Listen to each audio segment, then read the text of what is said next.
मगर हुजूर गौसे आदम की महफिल पाक की शान ये है कि जब कहीं भी उनके किसी भी इलाके में हुजूर गौसे आदम की महफिल होती है तो उस तमाम इलाके के कुतुब अब्दाल उस जगह जमा हो जाते हैं। हुजूर गौसे आदम की उस महफिल पाक में तशरीफ लेकर के आते गए, इसलिए कि अल्लाह रब्बुल इज्जत ने हुजूर गौसे आदम को तमाम वलियों का सरदार बनाया है। तो हुजूर गौसे आदम से वो फैजान हासिल कर रहे थे और जितने लोग उनका पहले थे जो उनसे पहले दुनिया से चले गए अल्लाह वाले वो भी उनका अदब करते थे। जितने लोग इस जमाने में हैं वो भी उनका अदब करते हैं और जितने कयामत तक आएंगे वो सब उनका अदब करते रहेंगे।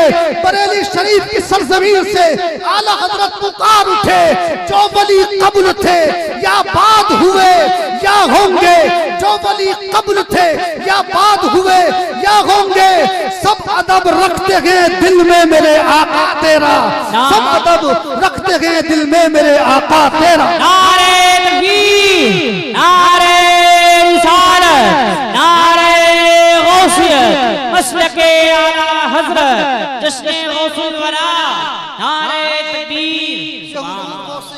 महफिल पाक में बैठने वालों, हालांकि दुनिया के एतबार से लोग उसे समझते हैं, जब महफिल चली खत्म हो जाती है तो सुबह को लोग तज़किरा करते हैं। एक जगह महफिल सजी हुई थी जो आप सोचते हैं दुनिया वाले की चर्चा करते हैं, बहुत अच्छा डेकोरेशन था, बहुत अच्छी लाइट लगाई गई थी, बहुत अच्छी रोशनी का इंतजाम किया गया था, फला नेता भी आया हुआ था, फला मंत्री भी इकट्ठा हुआ था। मगर सुनो, मैं कसम खाकर ये बात कह रहा हूँ और मरकज़ अहले सुन्नत की पूरी जिम्मेदारी के साथ ये ऐलान कर रहा हूँ कि जिस महफिल पाक में आप बैठे हुए हैं इससे ज्यादा अजमत वाली महफिल रूए जमीन पर नहीं होती। अगरचे लोग कम हो, अगरचे रोशनी का इंतजाम कम हो, अगरचे महफिल में ज्यादा रोशनी का इंतजाम न हो, इसलिए कि उस महफिल का क्या मुकाबला किया जा सकता है जिस महफिल में कुरान की तिलावत भी होती हो, नाते रिसालत भी होती हो, बुजुर्गों का जिक्र भी होता हो और उसी के सदके से सब अल्लाह वाले भी आते हैं और साथ ही साथ मदीने वाले भी तशरीफ लेकर। सुभान अल्लाह, सुभान अल्लाह, सुभान अल्लाह, माशाअल्लाह, सुभान अल्लाह। उस महफिल पाक का हम क्या मुकाबला कर सकते हैं? आइए जरा सुनिए, जिन हुजूर गौसे आदम की महफिल पाक को आपने सजाया है वो कितने मर्तबे वाले हैं, वो कितनी शान वाले हैं, वो कितनी इज्जत वाले हैं। जब वो दुनिया में तशरीफ लेकर के आए तो जिस साल हुजूर गौसे आदम इस दुनिया में पैदा हुए, परवरदिगार ने उस इलाके में, पूरे इलाके में 1100 बच्चे पैदा किए और हुजूर गौसे आदम चूंकि पैदाइशी बनी है और इस शान के बनी है कि 1100 बच्चों को वो खुद भी बनी पैदा हुए और फरमाते हैं अल्लाह ने मेरी विलायत के सदके जो 1100 बच्चे पैदा हुए थे जिस साल मैं पैदा हुआ, उन तमाम बच्चों को परवरदिगार ने विलायत का ताज अता फरमा दिया। सुभान अल्लाह, सुभान अल्लाह। गौसे आदम की पैदाइश की बरकत थी, मगर सवाल ये है 1100 बच्चे पैदा हुए, 1100 बच्चों को परवरदिगार ने विलायत का ताज अता किया, 1100 के ऊपर पैदा क्यों नहीं हुए, कम क्यों पैदा नहीं हुए? इसलिए उलमा ने फरमाया परवरदिगार अपने इल्म अज़ली से ये पहले ही जानता था कि ये बच्चा 11वीं वाले के नाम से मशहूर होगा, इसलिए 1100 बच्चे पैदा किए और 1100 बच्चों को विलायत का ताज अता किया। जिसकी पैदाइश की शान ये है तो उसकी जवानी का आलम क्या होगा और उसकी बुजुर्गी का आलम क्या होगा।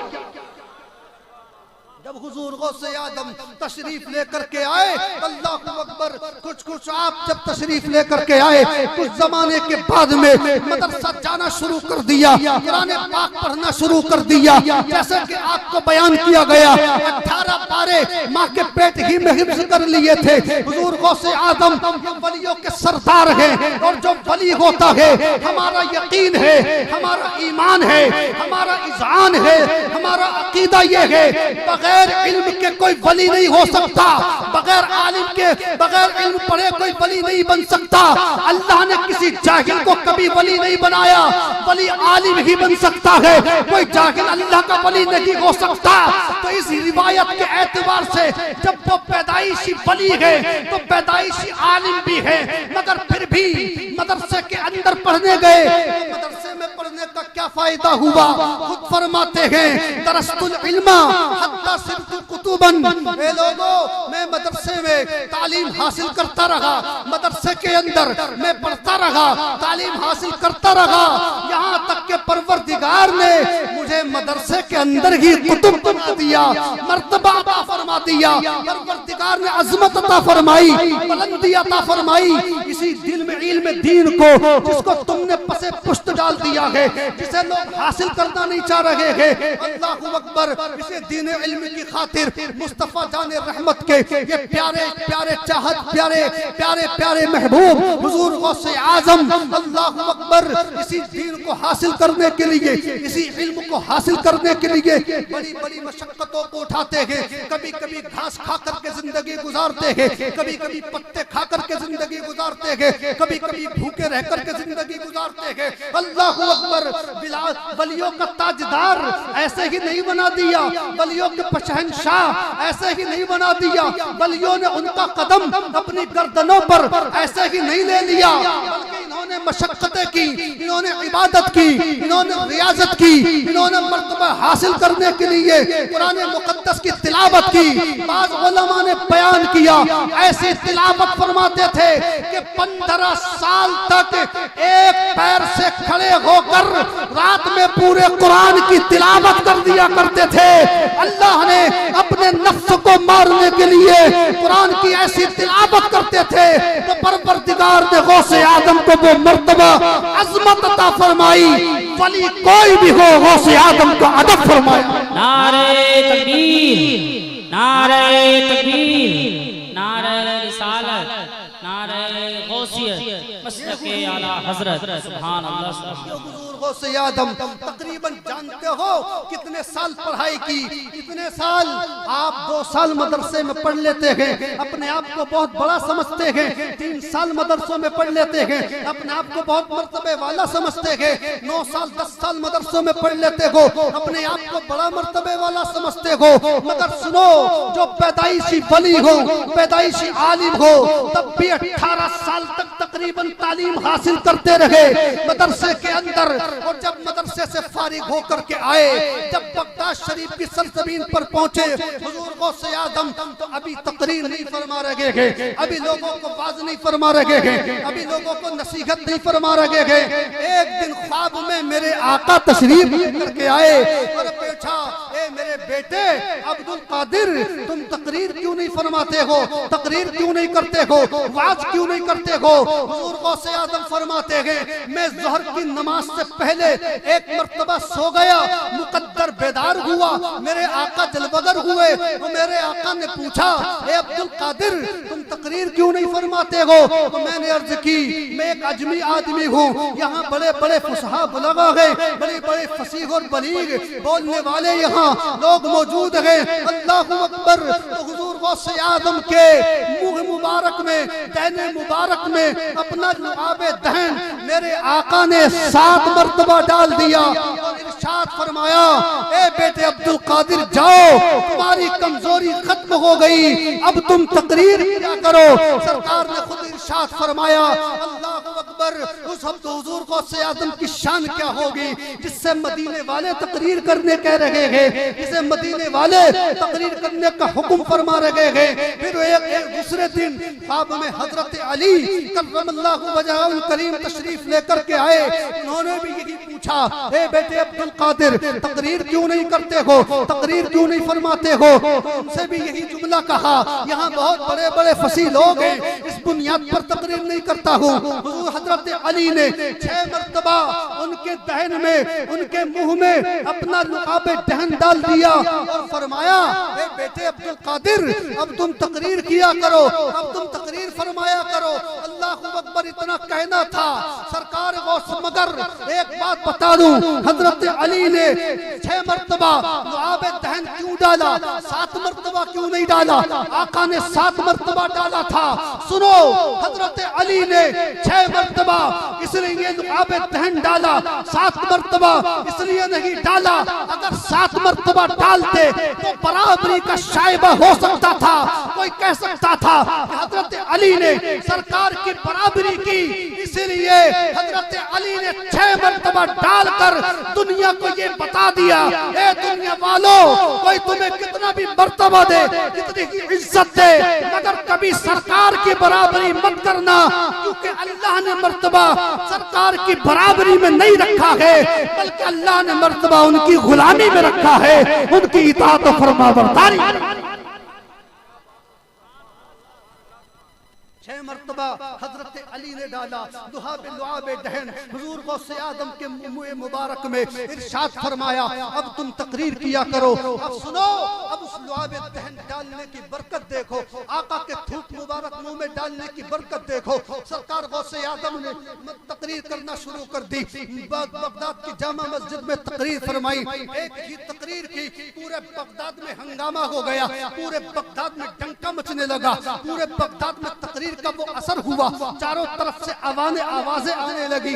चलो हुजूर गौसे आदम की तकरीर सुनेंगे, चलो बगदाद के शहंशाह की तकरीर सुनेंगे, चलो ताजदार विलायत की तकरीर सुनेंगे। अल्लाहू अकबर, सब तरफ से लोग आ गए, यहाँ तक के मदरसे में तकरीर होने लगी। लोग और ज्यादा पढ़ने लगे, मदरसे की जगह भी तंग पड़ गई, तो मदरसे की और ज्यादा जगह को खरीद लिया गया ताकि तकरीर और ज्यादा से ज्यादा लोग सुन सके। उस जमाने में लोगों को खबर थी, बताओ इस जमाने में अगर शहंशाह बगदाद होते, वलियों के ताजदार होते, तो क्या तुम उनसे मुलाकात की तमन्ना ना करते? क्या तुम उनसे मिलने की तमन्ना ना करते?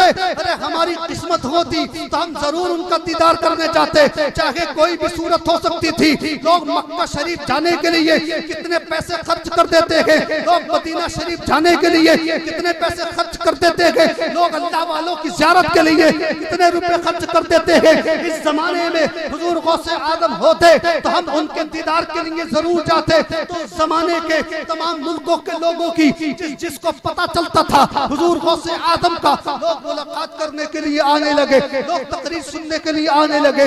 बाज़ उलमा ने यहाँ तक बयान किया, मिस्र से लोग तकरीर सुनने आने लगे, फलस्तीन से लोग तकरीर सुनने आने लगे, मुल्क शाम से लोग तकरीर सुनने आने लगे हुजूर गौसे आदम की। मगर सुनो, तकरीर का ये आलम होता, कभी हुजूर गौसे आदम की तकरीर जोहर के अंदर हो जाती और दूसरे मुल्क के लोग वो मगरिब के अंदर पहुंचते, कभी तकरीर मगरिब में हो जाती थी तो वो लोग दूसरे ईशा में पहुंचते थे। ऐसा होता कि दूसरे मुल्कों के लोगों को आपकी तकरीर सुनने ना मिली तो आपने आपसे शिकायत की, सरकार हम आपकी तकरीर की खातिर इतनी दूर का सफर करके आए हैं। और पहले का सफर कोई प्लेन का सफर नहीं होता था, कोई ट्रेन का सफर नहीं होता था कि जल्दी से लोग पहुंच जाएंगे, बल्कि पहले ऊंटों का सफर करते थे, घोड़ों का सफर करते थे, समंदरी जहाज का सफर करते थे। लोग बड़ी मशक्कतों से एक जगह से दूसरी जगह 40-40 दिन में पहुंचते थे। लोग सफर करके तकरीर सुनने जाते थे। लोगों को जलसों की अहमियत की पता थी, लोगों को तकरीर गौसे आदम की सुनने के लिए कैसी कैसी मशक्कतें बर्दाश्त करते। भूख की परवाह न थी, प्यास की परवाह न थी, खाने की परवाह न थी, पीने की परवाह न थी, धूप की परवाह न थी, अपनी मशक्कतों की परवाह न थी, किसी चीज की तमन्ना दिल में न थी, बल्कि ये तमन्ना थी बगदाद के शहंशाह की ज़ियारत भी हो जाएगी, नबी की हदीस भी उनसे सुन लेंगे। मगर हदीस सुनने ना मिली, सरकार की जबान से तकरीर सुनने ना मिली। जब शिकायत की सरकार गौसे आदम हम आपकी तकरीर सुनने आते हैं मगर तकरीर सुनने का मौका ना मिला, आपने इरशाद फरमाया, ए हुजूर गौसे आदम की महफिल में बैठने वालों सुनो, गौसे आदम का तसर्रुफ सुनो, उनकी ताकत सुनो। तुम ये मत सोचना कि तुम ये महफिल सजा रहे हो तो गौसे आदम को इसका पता नहीं, वो बगदाद से ही तुम्हारी महफिल को मुलाहिजा कर रहे हैं, कौन कौन बैठा है, हुजूर गौसे आदम सब देख रहे हैं। बल्कि हमारा यकीन तो ये है कि गौसे आदम की जलवागरी इस महफिल में हो गई है और उनका जलवा यहाँ नजर आ रहा है। मगर सुनो, आपने इरशाद फरमाया, ए दूसरे मुल्कों के लोग आने वालों, अब तुम्हें इस यहाँ आने की जरूरत नहीं, अब तुम्हें यहाँ तशरीफ लाने की जरूरत नहीं। एक वक्त में मुतअय्यन कर देता हूँ, इस वक्त में हमारी तकरीर होगी, तमाम लोगों को खबर कर देना, इस वक्त में तकरीर होगी हुजूर गौसे आदम की। और सुनो, उस वक्त के लिए एक वजीफा बता देता हूँ, या शेख अब्दुल कादिर जीलानी शैअन लिल्लाह, ये पढ़ करके 3 मरतबा अपनी उंगली पे दम करके अपने सीधे कान पे दम कर लेना, फिर तो शान ये होगी कि अब्दुल कादिर की तकरीर बगदाद में होगी, मगर मिस्र के लोग सुनेंगे, तकरीर बगदाद में होगी, उनके शाम के लोग सुनेंगे, तकरीर बगदाद में होगी, फलस्तीन के लोग सुनेंगे। बल्कि मेरा यकीन कहता है, इसी वजीफे को पढ़कर अगर पूरी दुनिया के लोग बैठ जाते, तकरीर गौसे आदम की बगदाद में होती और पूरी दुनिया उसे समाअत फरमाती। सुभान अल्लाह, नारे तकबीर, नारे रिसालत, फैज़ान गौसे आज़म, अज़मत गौसे आज़म। सुभान अल्लाह, वाह वाह वाह, क्या बात मुफ्ती साहब, वाह। क्या समझ रहे हैं? उस जमाने में ये मैप नहीं चलते थे, आप तक आवाज पहुंचाने के लिए इसकी जरूरत है, मगर वो हम जैसों को है, शहंशाह बगदाद को नहीं। उस लुआब दहन की बरकत हुजूर गौसे आदम ने जब तकरीर करना शुरू की, रिवायतों में लिखा है 70 हजार का मजमा जमा हो जाता, बगैर मैप के तकरीर होती। और करामत का ये आलम था, जैसे सबसे करीब वाले को सुनाई दे रही है, ऐसे सबसे दूर वाले को सुनाई दे रही है। सुभान अल्लाह, माशाअल्लाह, वाह वाह वाह, क्या शांति हुजूर गौसे आदम की, ये मर्तबा था हुजूर गौसे आदम का। क्या बात है, बड़े बड़े अल्लाह वालों ने उनके मर्तबे को माना, उनके आगे सर तस्लीम किया, उनके आगे सर झुका दिया। उनकी विलायत, बल्कि किसी वली को इस वक्त विलायत मिलेगी ही नहीं जब तक वो हुजूर गौसे आदम की गुलामी का पट्टा अपने गले में। सुभान अल्लाह, माशाअल्लाह, वाह वाह। को मर्तबा परवरदिगार ने अता फरमाया, वो इज्जत और एहतराम लोग आज उनकी महफिलों का अदब कम करते हैं, जैसा करना चाहिए नहीं करते। बल्कि आज इस जमाने में अफसोस के साथ मुझे ये कहना पड़ रहा है कि महफिलें, जिन हमारे बुजुर्गों ने जिन जलसों को, जिन महफिलों को कौम की इस्लाह के लिए बनाया था, लोग आज उसे अपने मजे में ढालने के चक्कर में लगे हैं। महफिलों से भी मजा हासिल करना चाहते हैं। जब कहीं जलसा करने की कोशिश करेंगे तो सबसे पहले यूट्यूब मोबाइल खोलकर दिखाएंगे कि साथ जलसा कराना चाह रहे हैं कि हाँ, ये देखिए यूट्यूब पे ये चल रही, इन्हें बुलाई, ये यूट्यूब पे चल रहे, इन्हें बुलाई, ये देखिए इनकी वीडियो बहुत ज्यादा आ रही है, इन्हें बुलाई, इन्हें बुलाई। ये बहुत बड़े हजरत है, ये बहुत बड़े हजरत हैं। क्या हमारे नबी से भी बड़े हजरत हैं? क्या बताओ, बोलो, क्या हमारे बड़े नबी से भी बड़े हजरत हैं? क्या जिस चीज को हमारे नबी ने हराम फरमा दिया, वो कोई भी बनाए, कितना ही बड़ा हजरत बनवाए, कितने ही बड़े मौलवी बनवाए, वो किसी मौलवी आलिम मुफ्ती के बनवाने से जायज नहीं हो सकती। हो सकती है क्या? बताओ। मरकज अहले सुन्नत का फतवा क्या बदला जाएगा? बताओ। मरकज अहले सुन्नत, अगर मैं गलत कह रहा हूं तो आप मरकज से फतवा लेकर देखिए कि जो आज उलमा वीडियो बनवा रहे हैं, क्या ये जायज है? लेकर के देखिए फतवा, क्या फतवा आएगा? यही फतवा आएगा कि हरगिज़ नहीं, उन लोगों के पीछे नमाज भी नहीं हो सकती जो वीडियो बनवा कर जलसों के तकद्दुस को पामाल कर रहे हैं। पहले से ही हराम चीज की दावत दी जाती है कि वीडियो बनवाई जाएगी। इन महफिलों का ये अदब नहीं है, बल्कि तुम अपनी शोहरत के लिए, अपनी नामो नमूद के लिए इसको करवा रहे हो। ऐसे जलसे खुदा की बारगाह में काबिल कबूल नहीं है। काबिल कबूल वो जलसे होते हैं जिन जलसों में अल्लाह वाले आते हैं, नेक आलिम आते हैं। उन महफिलों में अल्लाह बरकतों का नुज़ूल फरमाता। सुभान अल्लाह। नारे तकबीर, नारे रिसालत, दीने मुस्तफा, मुफ्ती मुजम्मिल हुसैन साहब क़िबला। एक बात और, हक बयान है। यूट्यूब देख करके धोखा मत खा जाओ जी। खाली यूट्यूब देख कर धोखा खा रहे हो। यूट्यूब देख कर धोखा मत खाओ। पहले ये भी तहकीक करो कि ये बयान करने वाला कौन है और इस बयान करने वाले का मरकज़ अहले सुन्नत से क्या ताल्लुक है, ये भी देखो। ये मत देखो कि इनकी वीडियो बहुत जा रही है, ये मत देखो। इसलिए कि कुछ लोग अपने नामो नमूद के लिए वो शरीयत को नहीं देखते हैं, अपनी तबीयत को देखते हैं। और बरेली शरीफ की तारीख रही है कि बरेली शरीफ ने कभी भी फतवा देने में अपनी तबीयत को नहीं देखा है, मुस्तफा की शरीयत को देखा। बहुत अच्छी बात, माशाअल्लाह, वाह वाह वाह, क्या कहने। आला हजरत रहमतुल्लाह के भी दौर में लोग तशरीफ लाते, उलमाए किराम बरेली शरीफ तो आला हजरत बड़ी खुशी का इजहार फरमाते थे। मगर वो उलमा थे, अल्लाह वाले, मुहद्दिस सूरती जैसे लोग, सदरुल फाजिल जैसे लोग, ऐसे लोग आते तो आला हजरत खुशी का इजहार फरमाते।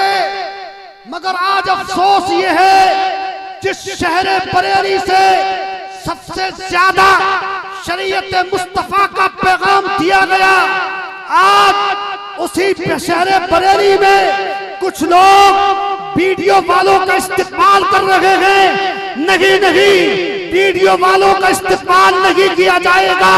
जो आलिम बाअमल हो, मुस्तफा की शरीयत पर मुकम्मल तरीके से अमल करता हो, वो आज भी हमारे लिए काबिल एहतराम है। कल भी था और इंशाअल्लाह क़यामत तक काबिल एहतराम। बहुत अच्छी बात, माशाअल्लाह, वाह वाह। बल्कि मैं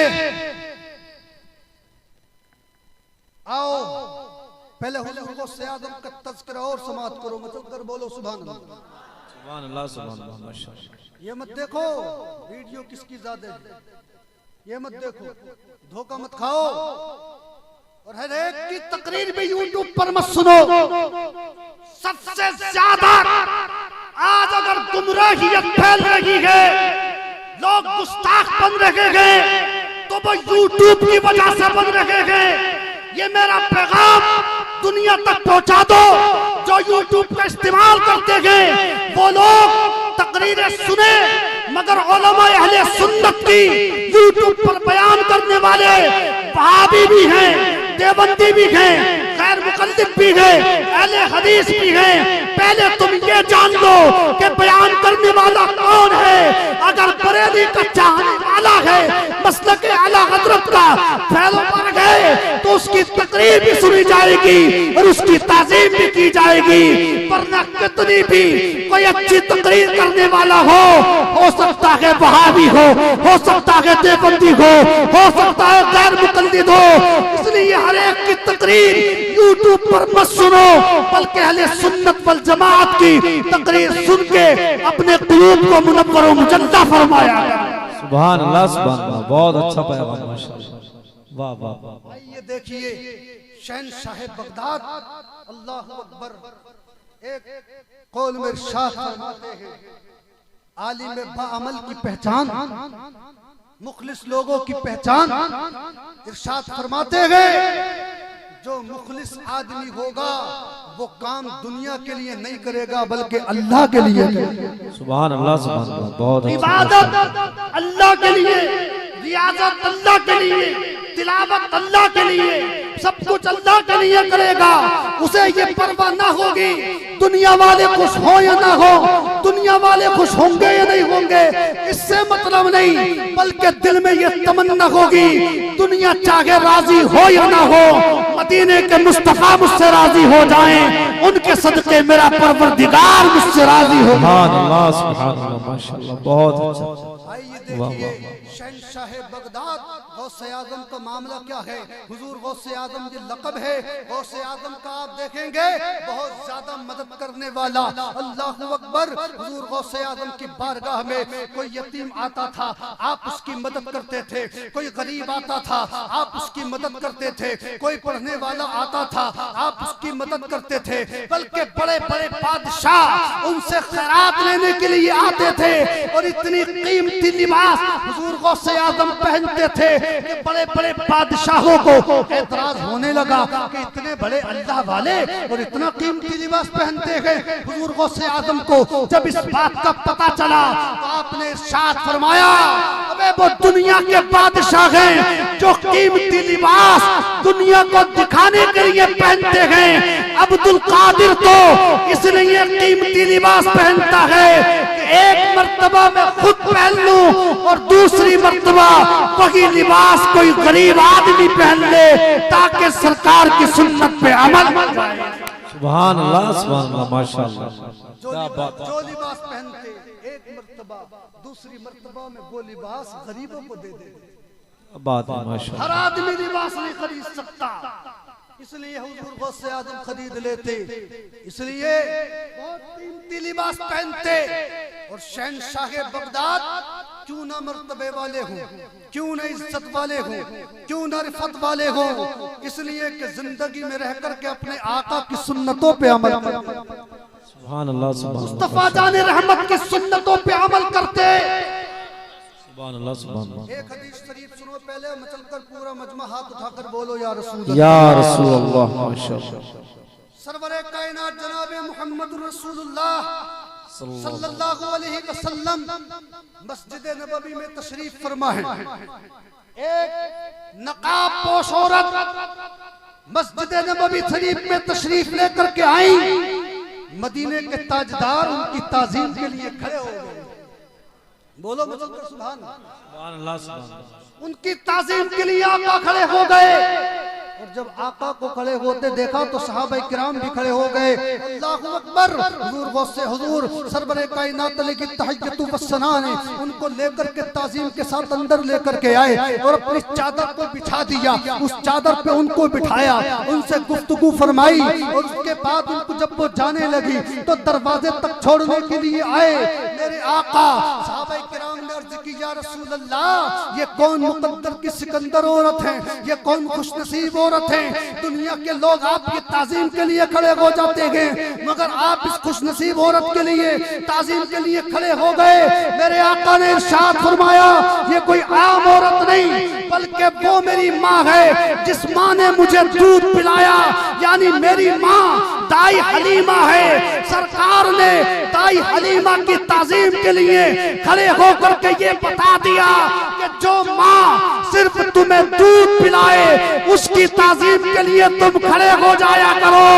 जब दूध पिलाने वाली माँ की ताजीम का ये आलम है तो जिस माँ ने तुम्हें पेट से जन्म दिया हो उस माँ की ताजीम का आलम क्या हो। सुभान अल्लाह। नारे तकबीर, नारे रिसालत, फैज़ाने गौसे आज़म। क्या बात है माशाअल्लाह। ताजीम के लिए जो माँ, आज माओ की बहुत ताजीम बहुत ज्यादा बेहुरमती की जा रही है, बेइज्जती की जा रही है। ताजीम के लिए सरकार हमारे खड़े हो गए। कौन सी माँ है? हजरत दाई हलीमा। अल्लाहु अकबर। इसी सुन्नत को अदा किया सरकार बगदाद, शहंशाह बगदाद हुजूर गौसे आजम ने। एक मर्तबा आप भी अपने मुरीदों में अपनी खानकाह में बैठ करके लोगों को तरबियत दे रहे हैं, यहाँ तक के एक औरत आई, सरकार गौसे आजम की ताजीम के लिए खड़े हो गए। लोगों ने देखा तो लोग भी उनकी ताजीम के लिए खड़े हो गए। तो पूछा, सरकार आपने ऐसा क्यों किया? तो आपने इरशाद फरमाया, मैंने इसलिए किया कि एक मर्तबा यही सुन्नत, यही तरीका मदीने में सरकार ने भी किया था। तो उनकी माँ, उनकी दाया माँ थी, ये मेरी दाया माँ है, इन्होंने मुझे दूध पिलाया है। तो एक तरफ सरकार का वो वो तरीका गौसे आदम अपना रहे हैं। इसीलिए हुजूर गौसे आदम को सरकार ने मर्तबा दिया और वलियों का ताजदार बनाकर दुनिया में चमका दिया। माशाअल्लाह, वाह वाह वाह। शहंशाह बगदाद, आज तो आप तकरीर आप करने वाले भी कुछ ऐसे हो गए, सुनने वाले उससे ज्यादा बेहतियात। बाज लोग तो वो चलने तकरीरों में स्टेज ऊपर के जिन्होंने मदरसे भी नहीं देखे। हाँ, हर एक की नहीं तकरीर करने का हक सिर्फ आलिमों को है। बरेली शरीफ से पूछो, फतवा लेकर देखना, गैर आलिम को तकरीर करना हराम है। मगर शहंशाह बगदाद की तकरीर, सुभान अल्लाह, जब तकरीर होती तो बड़े बड़े अल्लाह वाले तकरीर सुनने आते थे। वलियों के ताजदार की तकरीर है, अल्लाह वाले नहीं आएंगे। अल्लाह वाले तशरीफ लेकर के आते, बल्कि किताबों में लिखा है मुतअद्दिद मर्तबा अल्लाह के नबी हजरत खिज़र अलैहिस्सलाम भी गौसे आज़म की तकरीर सुनते। सुभान अल्लाह, सुभान अल्लाह। मर्तबा है, मकाम है, मर्तबा है। एक दिन ये हुआ, अल्लाहु अकबर, हुजूर गौसे आज़म तकरीर फरमा रहे हैं, बगदाद के अंदर तकरीर हो रही है, शहंशाह बगदाद तकरीर फरमा रहे हैं। अचानक तकरीर करते करते हुजूर गौसे आज़म खड़े हो गए। हुजूर गौसे आज़म खड़े हो गए, तकरीर को बंद कर दिया गया। जब हुजूर गौसे आज़म खड़े हुए तो लोग भी खड़े हो गए। लोग खड़े हुए, अब तकरीर बंद हो चुकी है। कुछ देर के बाद हुजूर गौसे आज़म बैठ जाते हैं और तकरीर शुरू फरमा देते हैं। मगर तक जब जलसा खत्म हो गया तो पूछा, ये हुजूर गौसे आज़म, जब आप तकरीर फरमा रहे थे तो दौरान तकरीर आप खत्म क्यों, आप खड़े क्यों हो गए थे, अपनी तकरीर को रोक क्यों दिया था? तो हुजूर गौसे आज़म का इरशाद सुनो और मचल जाओ। इरशाद फरमाते गए, मैं कैसे खड़ा न होता, अल्लाह के रसूल की महफिल थी और उस महफिल में अल्लाह के रसूल तशरीफ लेकर के आ गए थे, इसलिए सरकार की ताज़ीम के लिए मैं खुद खड़ा हो गया। सुभान अल्लाह, सुभान अल्लाह, जिंदाबाद जिंदाबाद, माशाअल्लाह, वाह वाह वाह। ये अलग बात है, तशरीफ तो वो अब भी लाते, तशरीफ तो वो अब भी लाते, मगर हमारी निगाहें इस लायक नहीं है, हमारी निगाहें इस लायक नहीं है कि वो देख सके। हुजूर गौसे आज़म ने मुलाहिज़ा फरमा लिया, तकरीर के दरमियान ही सरकार तशरीफ ले आए और फिर जब सरकार तशरीफ लेकर के चले गए तो वो हुजूर गौसे आज़म फिर बैठे, फिर तकरीर शुरू फरमाई। एक दूसरी तकरीर के बारे में रिवायतों में ये लिखा, उलमा ने बयान किया, हुजूर गौसे आज़म तकरीर फरमा रहे हैं, यहाँ तक के तकरीर सुनते सुनते एक इंसान को नींद आ गई। मगर वो सुनो, एक बात और बता